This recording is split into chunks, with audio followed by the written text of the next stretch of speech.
ഞാനൊരു പോസ്റ്റ് കണ്ടു. മദ്യം കൊന്നിട്ടുള്ളതിനേക്കാൾ ആളുകളെ മതം കൊന്നിട്ടുണ്ട്. കറക്റ്റാണ്. ഏതു മതത്തിനും ഇത് മാച്ചായ ഒരു പ്രസ്താവനയാണ്. ഞാൻ പറയട്ടെ, എത്രയോ കൊല്ലം ജീവിക്കേണ്ട സാധാരണക്കാരായ ജനങ്ങൾ, ഇപ്പോൾ ഒരു ക്യാൻസർ നമുക്കെടുക്കാം. ഒരു ട്യൂമർ വന്നു, ക്യാൻസർ എന്ന് സ്ഥിരീകരിച്ചു. അപ്പോൾ അത് first stage, second stage, third stage, fourth സ്റ്റേജൊക്കെ ഉണ്ട്. ദൈവം സൗഖ്യമാക്കൂലെന്നല്ല. ഇപ്പോൾ ആദിമ കാലഘട്ടങ്ങളിലൊക്കെയും പിന്നെ ചിലർക്ക് സൗഖ്യം കിട്ടി, ചിലർ വാളുടെ വാഴ്ത്തലയാൽ വിടുവിക്കപ്പെട്ടു, ചിലർ വിടുവിക്കപ്പെട്ടില്ല, ഈർച്ചവെള്ളം അറക്കപ്പെട്ടു, ചിലർ മറ്റു ചിലർ എന്നൊക്കെ പേർക്ക് ലേഖനത്തിൽ പറയുന്നുണ്ട്. ഇതൊന്നും പൗലോസ് ലേഖനങ്ങൾ എഴുതിയ പൗലോസ്, ഈ സഭയെ എത്രത്തോളം കൊണ്ടുവന്ന പൗലോസ് ഒരിക്കൽ പ്രാർത്ഥിച്ചു, 2 പ്രാവശ്യം പ്രാർത്ഥിച്ചു, 3 പ്രാവശ്യം പ്രാർത്ഥിച്ചു. സൗഖ്യം വേണമോ കൃപ വേണോ എന്ന് ചോദിച്ചു. അവസാനം സൗഖ്യമല്ല, കൃപയാണ് കൊടുത്തത്.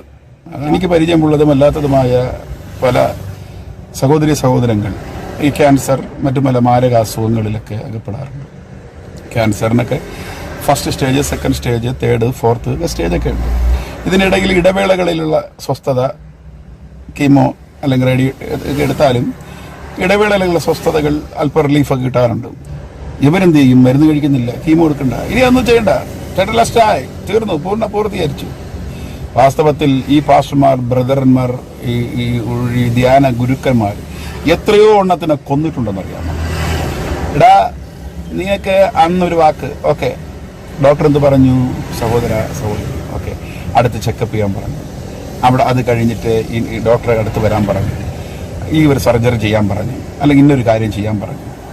ശരി, അതനുസരിച്ച് ഡോക്ടർക്ക് വേണ്ടിയും നിനക്ക് വേദന സഹിക്കാനും ഒക്കെ ഒരു health motivation, mental energy, spiritual എനർജിക്ക് വേണ്ടി പ്രാർത്ഥിക്കുക. അത് വിടാം. അതൊന്നുമില്ല, ഡോക്ടറാരെ അതൊന്നും കാര്യമില്ല, ദൂതൻ വന്ന് ഓപ്പറേറ്റ് ചെയ്യും എന്നൊക്കെ പറഞ്ഞ് ഫസ്റ്റ് സ്റ്റേജിനെ നീയൊക്കെ സെക്കൻഡ് സ്റ്റേജ് ആക്കി, തേർഡ് സ്റ്റേജ് ആക്കി. ഇതിൻ്റെ ഇടയിൽ ഇവരൊക്കെ വന്ന് തുള്ളുന്നു, ആടുന്നു, അടയ്ക്ക് ദശാംശം കൊടുക്കുന്നു. ഇനി സുവിശേഷ വേലയ്ക്ക് വേണ്ടി നീ ഇറങ്ങി, മുടി പോയി, അത് കഴിഞ്ഞ് യേശു സൗഖ്യമാക്കി എന്ന് പറഞ്ഞു സാക്ഷ്യം പറഞ്ഞു നടക്കുന്നു. ആരും അറിയാതെ അകത്തളങ്ങളിൽ first stage, second stage, third stage, fourth stage, അവസാനമായി അസുഖമാകുന്നു. സഹോദരി വീണ്ടും ഏൽപ്പിച്ചുകൂട്, എന്തോ ജഡത്തിലൊരു ശൂലം. അവസാനം ആരും അറിയാതെ ഇവർ ലോകം വിട്ടു മാറ്റപ്പെടുന്നു. തുടക്കത്തിൽ ഫസ്റ്റ് സ്റ്റേജ്, ഫസ്റ്റ് സമയത്തൊക്കെ യവന്മാരുടെ പല ക്ലിപ്പുകൾ കൊടുത്തു. ആ ക്ലിപ്പുകൾ ഇന്നും അമ്മയുടെ പ്രസംഗത്തിന്റെ അവസാനം ഓടിക്കൊണ്ടിരിക്കുകയാണ് മ്യൂസിക് തെറാപ്പിയുടെ മറവിൽ. പക്ഷേ തേർഡ് സ്റ്റേജ്, ഫോർത്ത് സ്റ്റേജ് അവസാനം ഇവർ ലോകം വിട്ട് മാറ്റപ്പെട്ടു.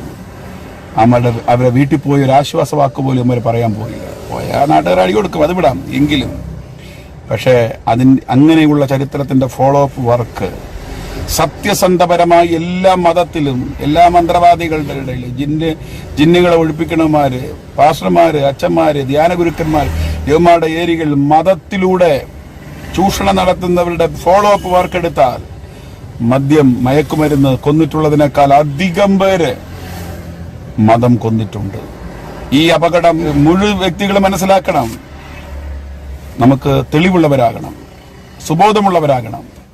നമ്മളെപ്പോഴും നിസ്സഹായരാകുമ്പോൾ, ഭയം വരുമ്പോൾ, അസ്വസ്ഥത വരുമ്പോൾ, ഭീതി വരുമ്പോൾ, ഇങ്ങനെയൊക്കെയുള്ള തരത്തിൽ അവിടെ എത്ര തിരി കത്തിക്കണം, കുമ്പസരിക്കണം. ചില പറയാറുണ്ട് ഈ സമയത്തൊക്കെ പാപങ്ങളേറ്റ് പറയണം. ഈ കൗൺസിലിംഗ് എന്ന് പറഞ്ഞ ചിലവന്മാര്, പാസ്റ്റർമാരും ബ്രദർമാരൊക്കെ വിളിച്ചു, ആദ്യമാരൊക്കെ സ്വന്തം ഭാര്യമാരെയൊക്കെ പിടിച്ചിരുത്തി കൗൺസിലിംഗ് ചെയ്യാറുണ്ട്. യവന്മാർക്കൊക്കെ ഒരു സുഖമാണ്. അവസാനം യവന്മാർ ഭാര്യമാരെ മാറ്റി ഒറ്റകൃതിയാണ് കൗൺസിലിംഗ്. ഇതിനു വേണ്ടി മക്കളെയും ഭാര്യമാരെ വിടുന്നമാരും ഉണ്ട്. ആമാരെയാണ് അടിയൊക്കെ ഉണ്ടത്. എന്നിട്ട് കൗൺസിലിംഗ് നെക്സ്റ്റ്, എന്നിട്ട് കുംഭസാരത്തിലൂടെ യവന്മാർക്ക് കിട്ടുന്ന പിന്നെ അതിന്റെ പേര് പറയണില്ല, ആനന്ദം, ഈ കൗൺസിലിലൂടെ കിട്ടുന്ന ആനന്ദം, ജഡീക ആനന്ദം, അതിന് സഹകരിക്കുന്ന വിശ്വാസികളെ നമുക്കൊരു യുക്തി ഉണ്ടാകണം. നമ്മുടെ ശരീരത്തെക്കുറിച്ചൊരു ബോധേഹം, ദേഹി, ആത്മാവ്, ഈ ശരീരത്തിന്റെ ഇന്ദ്രിയങ്ങൾ, ഇതിന്റെ അവസ്ഥകൾ, സ്കാനിങ്, എക്സ്റേ, ECG ഒക്കെ ഡോക്ടർമാർ നമുക്ക് തരുന്ന റിപ്പോർട്ടുകൾ, ഡോക്ടർ നിർദ്ദേശങ്ങൾ, അതനുസരിക്കുക. അവർ തരുന്ന ടാബ്ലറ്റുകൾ, മരുന്നുകൾ കഴിക്കുക. അത് ഓക്കെ. എന്നിട്ട് ഡോക്ടർമാർക്ക് വേണ്ടി പ്രാർത്ഥിക്കണം, പ്രാർത്ഥിക്കാം.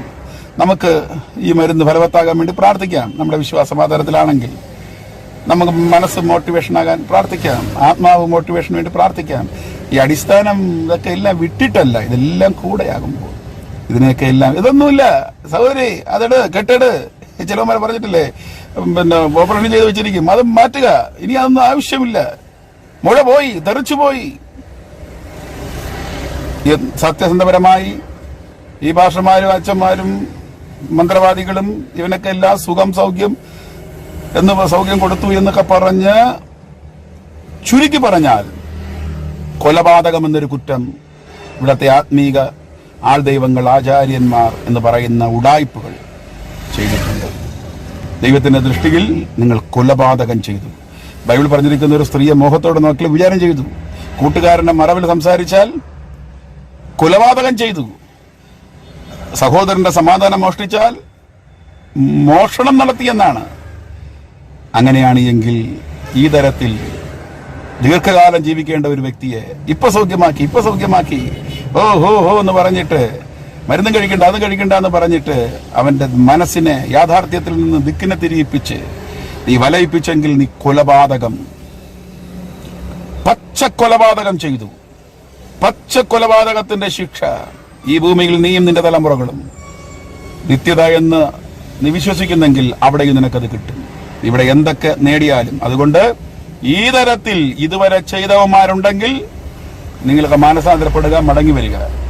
ഞാൻ ഈ തരത്തിലൂടെയൊക്കെ ആരെങ്കിലും യവന്മാരുടെയൊക്കെ വാക്ക് കേട്ടിട്ട് അവസാനം ഈ കൊടും വിനാശത്തിലെത്തപ്പെട്ട് ആരെങ്കിലും ഉണ്ടെങ്കിൽ അതിന്റെ താഴെ നിങ്ങളുടെ അനുഭവങ്ങൾ കമന്റ് ചെയ്യുക. അത് മറ്റുള്ളവർക്ക് അത് ഒരു സാക്ഷ്യമായിരിക്കട്ടെ. അതുകൊണ്ട് സഹോദരിമാരാണ് പലപ്പോഴും വീഴുന്നത്. ഈ ഏതസുഖങ്ങളും മാരകാസുഖങ്ങളുടെ ഇടയിലൊക്കെ ഈ താൽക്കാലിക ഇടവേളകളുണ്ട്. അതിലാണ് യവന്മാർ മുറുകെ പിടിക്കുന്നത്. യവന്മാർക്ക് ഒരു ക്ലിപ്പിന് വേണ്ടി സുബോധമുള്ളവരാകുക, ജ്ഞാനമുള്ളവരാകുക. ഒരു മതത്തെയോ ആചാര്യന്മാരെ പാസ്റ്ററെയോ മറ്റാരും വിമർശിച്ച് പറഞ്ഞതല്ല.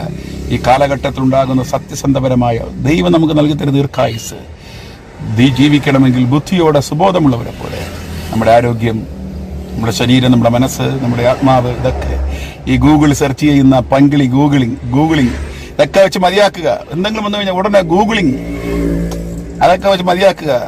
നമുക്കൊരു ആയുസ്സുണ്ട്. ചുരുക്കി പറഞ്ഞാൽ ആരോഗ്യവും പണവും അതൊരു വിഷയം തന്നെയാണ്. മനസ്സിലായില്ലേ? ഈ തരത്തിൽ ഇവന്മാരുടെ മോട്ടിവേഷന്റെ പുറകെ പോയ ഇതൊക്കെ നഷ്ടപ്പെടും. ഈ പണത്തെ, ആരോഗ്യത്തെ ഇവന്മാർ ചൂഷണം ചെയ്യും.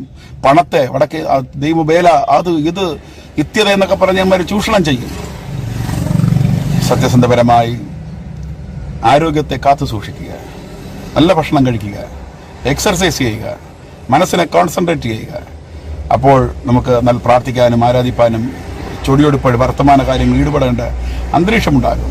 അങ്ങനെ സന്തോഷത്തോടുകൂടി ഒരു ജീവിതം ജീവിക്കാം. വലഞ്ഞവരായി ഉള്ള ജീവിതമല്ല, വലയിപ്പിക്കുന്ന യൗമാരെയൊക്കെ വിട്ടൊഴിഞ്ഞ് സ്വസ്ഥതയുള്ള ജീവിതം ജീവിപ്പാൻ ഓരോരുത്തർക്കും അവസരമുണ്ടാകട്ടെ.